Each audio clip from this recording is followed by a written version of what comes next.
অত্যাচার আর নির্যাতনের মধ্য দিয়েই কিন্তু আওয়ামী লীগকে কখনো কেউ দমাতেও পারেনি, কেউ নিঃশেষও করতে পারেনি। কর্মসূচি পরিবর্তন করলো আওয়ামী লীগ।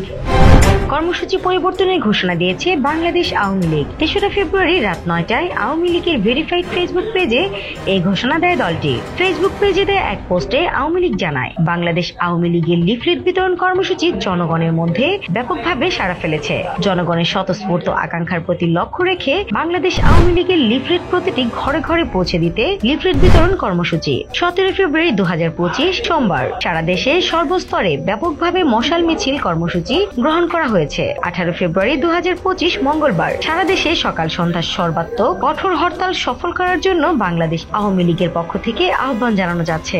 দেশের জনগণ এই অবৈধ ও অসাংবিধানিক দখলদার ফ্যাসিস্ট ইউনিসের বিরুদ্ধে নিজেদের অধিকার প্রতিষ্ঠায় সোচ্চার। অগণতান্ত্রিক এই ফ্যাসিস্ট সরকার দমন পীড়নের মাধ্যমে যতই ভয় রাজত্ব কায়েম করুক না কেন, জনগণ স্ব-উৎসাহে আওয়ামী লীগের কর্মসূচি গ্রহণ করছে। জনগণের ন্যায়সঙ্গত দাবি দেওয়া সম্মিলিত এই লিফলেট বিতরণে আওয়ামী লীগের নেতাকর্মীদের পাশাপাশি তারাও লিফলেট বিতরণ কার্যক্রমে অংশগ্রহণ করছে।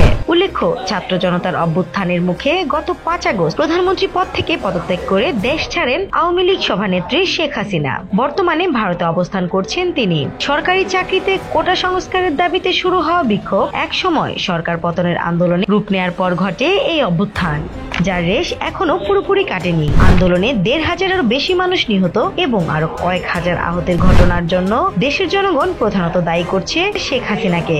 স্নিগ্ধা আখি, দৈনিক নতুন সময়, ঢাকা।